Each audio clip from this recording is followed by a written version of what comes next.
Hey, c'est vraiment, on se retrouve pour une nouvelle vidéo et comme vous pouvez le voir, j'ai acheté le nouvel iPad Pro et j'ai décidé de partager ce moment de déballage avec vous. Avec cet iPad Pro 11 pouces, Wi-Fi 256 Go, j'ai pris le nouvel Apple Pencil pour voir comment fonctionne la nouvelle façon de le connecter à l'iPad et la Smart Folio qui est maintenant de retour. Puisque je le rappelle, jusqu'à maintenant, on n'avait que les covers comme ceci qui ne couvraient que l'écran. C'était ce que j'avais acheté pour cet iPad 6.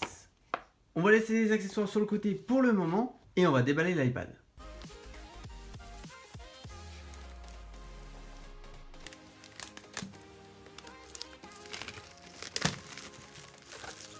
Donc j'ai décidé de prendre le 11 pouces parce que comparé au 9,7 pouces que j'ai ici avec l'iPad 6, j'aurai une différence assez importante, mais pas trop non plus. 12,9, je trouve que c'est une taille vraiment incroyable, mais beaucoup trop grand pour mon utilisation. Et j'ai pris 256 Go parce que je trouvais que 64 c'était pas assez justement pour mon utilisation.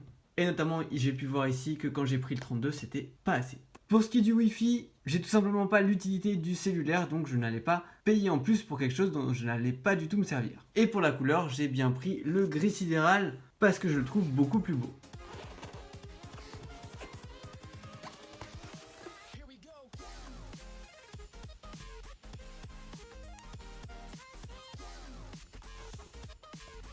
On va comme d'habitude commencer par le coffret histoire de voir qu'est-ce qu'on a à l'intérieur. Sans surprise, un câble d'1 mètre de USB-C vers USB-C et pour pouvoir charger l'iPad, un adaptateur de la prise vers USB-C. Et comme d'habitude, la pochette avec tous les papiers de mode d'emploi et bien évidemment les autocollants Apple. Voilà, on va maintenant mettre la boîte de côté et on va se concentrer sur l'iPad. Il faut savoir que le prix de base de cet iPad pour un 64 Go en 11 pouces c'est 899 € et pour un 12,9 pouces en 64 Go ce sera 1119 €. Après vous pouvez le configurer avec la couleur argent ou gris sidéral, 64, 256, 512 Go ou même jusqu'à 1 Tera et bien évidemment le Wi-Fi plus cellulaire qui rajoute presque 200 €. Vous aurez aussi l'Apple Care Plus qui sera disponible.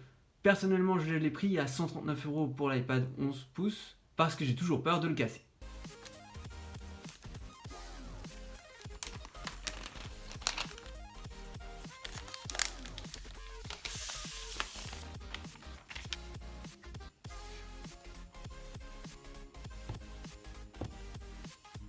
Et voilà, waouh, le gris sidéral en jette vraiment. Moi qui avais un petit peu abandonné cette couleur au niveau des iPads, là je suis vraiment satisfait de l'avoir prise. Faut se l'avouer, il est cher mais il est quand même vachement beau. Donc le port USB-C, les haut-parleurs, les deux autres, le bouton de verrouillage, l'appareil photo bien évidemment. Et si on compare à mon iPad 6, il est vraiment beaucoup plus gros. Alors oui, malheureusement, les seules comparaisons que je pourrais faire c'est entre l'iPad 6 et l'iPad Pro 11 pouces, puisque je n'ai ni l'iPad 2017 ni l'iPad 2016. Bon, on va maintenant l'allumer. Et voilà, il est maintenant allumé. Donc comme vous pouvez le voir, pas de bouton, du coup on a les mêmes gestes que l'iPhone 10 et les derniers iPhones. Et on a un écran Liquid Retina, donc comme sur l'iPhone 10R. Donc on va commencer la configuration. Puisque j'ai l'iPad juste à côté avec les données que je veux transférer, je vais faire le démarrage rapide, qui est d'ailleurs hyper pratique. Et comme ça, j'aurai juste à vous montrer la configuration de Face ID sur l'iPad, puisque à peu près tout le reste, au niveau de la configuration, ça va être la même chose. Voilà donc, si jamais vous l'avez jamais fait, quand vous avez un nouveau produit et que l'ancien est en iOS 11 minimum, vous pouvez tout simplement, après avoir fait une sauvegarde iCloud, bien évidemment, passer toutes vos données d'un iPad à l'autre ou d'un iPhone à l'autre. Une fois que vous avez confirmé que c'est bien votre Apple ID, vous allez devoir scanner le code comme je viens de le faire et attendre que la configuration se fasse. Donc vous posez le premier appareil qui est juste ici et vous prenez votre nouvel appareil et vous suivez les informations comme une configuration basique. On passe maintenant à Face ID, on va le configurer tout de suite. Donc là on va faire démarrer. Alors j'ai mon visage dans le cadre, on essaye de pas trop avoir l'iPhone dedans. J'essaye que vous puissiez bien voir en même temps ce que je fais.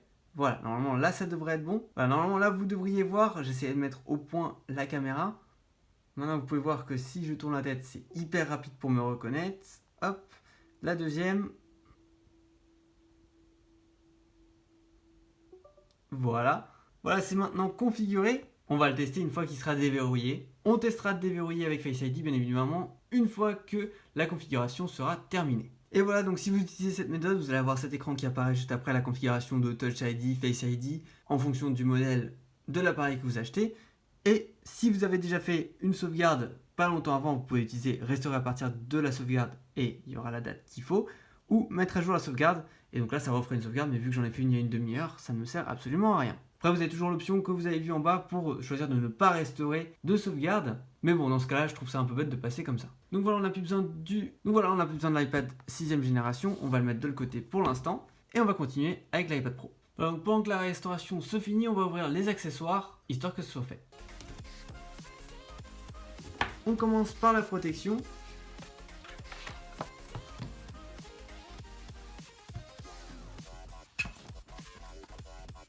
Alors cette protection maintenant couvre l'arrière et l'avant et permet toujours de mettre l'iPad comme ceci pour regarder un film.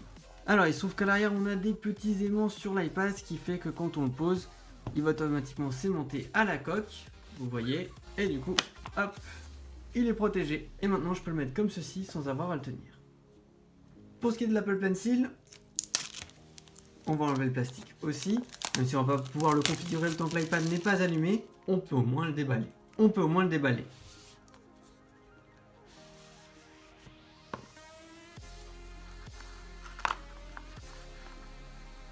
Pour la coque sans clavier, c'est donc celle que j'ai prise, elle est à 89 €. Et le nouvel Apple Pencil, donc la version numéro 2, est à 135 €. Je tiens à dire quand même quelque chose, la matière est hyper agréable. On aurait l'impression que c'est un crayon, mais en plus agréable à tenir à la main. Alors que l'ancien Apple Pencil était certes pas désagréable dans la main, mais ça restait basique. Donc pour le charger et le configurer, il faudra juste l'approcher ici et c'est aimanté comme vous avez pu l'entendre. Mais on fera ça juste après que l'iPad ait fini de se configurer. J'en profite pour vous rappeler que l'Apple Pencil de première génération ne sera pas compatible avec les nouveaux iPads et inversement. C'est simple, le système de chargement de cet Apple Pencil, c'est avec l'iPad directement et qu'un autre stylet, on ne pourrait pas le brancher à l'iPad et celui-là, on ne pourrait pas le brancher aux autres iPads. Voilà, l'iPad a fini, alors on va pouvoir le déverrouiller. Donc maintenant, je vais être obligé de taper mon code puisqu'il s'est redémarré. On testera Face ID juste après. Mes premières impressions en ayant juste déballé et configuré presque jusqu'à la fin, c'est que je le trouve vraiment très beau cet iPad et l'écran est quand même assez impressionnant, sachant que moi j'ai malheureusement pas pu tester l'iPad Pro, que ce soit le 9,7 pouces ou le 10,5 pouces, ni même le 12,9 bien évidemment. Mais en comparaison à cet iPad 6, ça n'a rien à voir. Et c'est normal, ils sont pas vraiment faits pour être comparés. Comme tous les nouveaux produits, on a maintenant des petits tutoriels pour apprendre à l'utiliser directement. Voilà, on a fini. Attention. Et voilà. Et première impression en le déverrouillant, c'est tellement fluide comparé à l'iPad. Déjà l'iPad Pro 10,5 était hyper fluide, mais alors là, c'est hyper agréable. Pour ce qui est de l'écran, ça se voit que c'est du Liquid Retina. C'est quand même vraiment beau. Certains ont dit que c'était dommage que ce soit pas de l'OLED, mais il faut savoir que pour l'instant, aucun fabricant ne fabrique de dalle d'OLED de cette taille. C'est pour ça qu'on en a sur les iPhones et sur des télés, parce que c'est les deux seules tailles qui sont produites pour le moment. Je pense que l'écran Liquid Retina est plus que bien. Après, pour vous en rendre compte vraiment par vous-même, je vous conseille d'aller dans un Apple Store ou chez des revendeurs qui pourraient l'avoir en exposition. Parce que certes, c'est bien de le voir en vidéo, mais c'est pas du tout la même chose que de le voir en vrai. Donc aujourd'hui, c'est le jour de sortie de cet iPad. On va voir dans quelle version il arrive. Et voilà, comme vous pouvez le voir, il est en version 12.1, c'est-à-dire la dernière version qui soit sortie. Avant de tester Face ID, on va connecter le nouvel Apple Pencil. Voilà, il est connecté. Alors on a une jolie animation. Et là, j'ai une petite alerte. Voulez-vous utiliser cet Apple Pencil avec votre iPad? Oui. Je le connecte.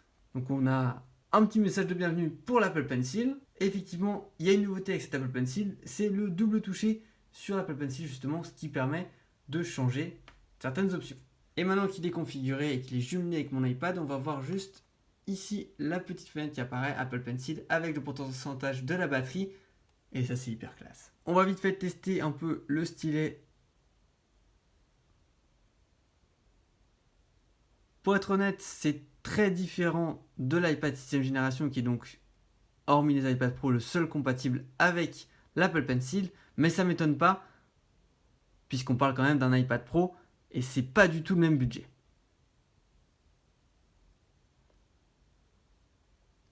J'aurais vraiment voulu pouvoir comparer avec le 10,5 pouces de dernière génération. Mais bon, c'est déjà cool que je puisse vous montrer le nouvel iPad. Et voilà, vous pouvez admirer mes talents de dessinateur. Et donc c'est comme ça que l'Apple Pencil va pouvoir charger. Donc du coup maintenant, hop, c'est comme ça pour quitter. Sur un iPad en iOS 12, c'est aussi comme ça. Sauf que maintenant, on n'a pas vraiment le choix, on n'a plus du tout de bouton. Pour prendre un screenshot, ce sera avec le petit bouton de verrouillage qui est ici et le bouton de volume qui est juste là, comme ceci. Voilà, j'ai pas mis des nouveaux fonds d'écran parce qu'avec le reflet, ça va être horrible. Enfin, même si c'est un écran anti-reflet, ça n'empêche qu'avec la grosse lumière que j'ai juste ici, pour que l'appareil photo de l'iPhone 7 capte bien les couleurs et tout, c'est bof.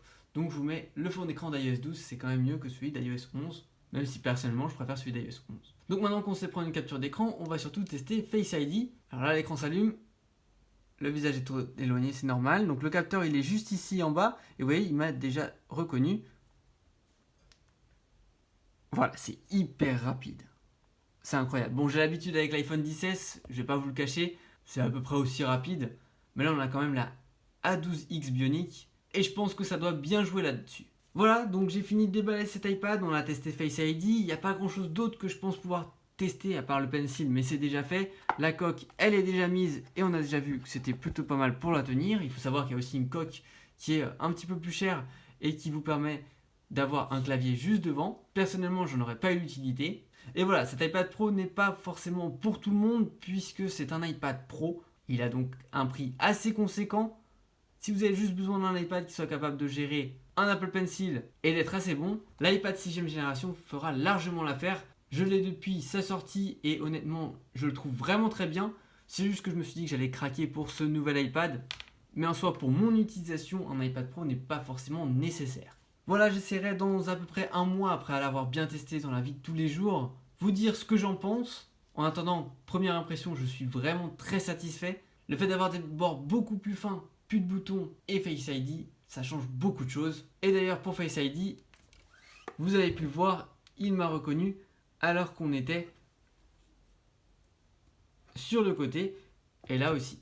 Là comme vous pouvez le voir, j'ai l'iPad à l'envers, la caméra est ici et non pas en haut et il m'a quand même reconnu. C'est quand même vachement cool, ça veut dire que vous pouvez donc prendre votre iPad dans n'importe quel sens quand il vous vient sous la main et pouvoir le déverrouiller alors qu'en soi il est à l'envers. Voilà, c'était un des 3 nouveaux produits qui sont sortis aujourd'hui, mercredi 7 novembre. Il y a aussi le Mac Mini et le MacBook Air 2018 qui sont sortis. Je n'achèterai pas ces 2 produits, tout simplement parce que j'en ai pas du tout l'utilité et que j'ai pas du tout assez pour acheter ça en plus. J'espère que cette vidéo sur le nouvel iPad Pro vous aura plu. Si c'est le cas, n'hésitez pas à la liker et à la partager autour de vous, mais aussi à vous abonner à la chaîne. Et n'hésitez pas aussi à aller voir mes dernières vidéos sur les version d'iOS 12. Donc dernièrement j'ai sorti 12.1 qui a quand même pas mal de petites nouveautés. Ici vous avez un récapitulatif de toutes les nouveautés d'iOS 12.0, donc quand elle est sortie officiellement, et la dernière bêta pour le moment d'iOS 12.1.1.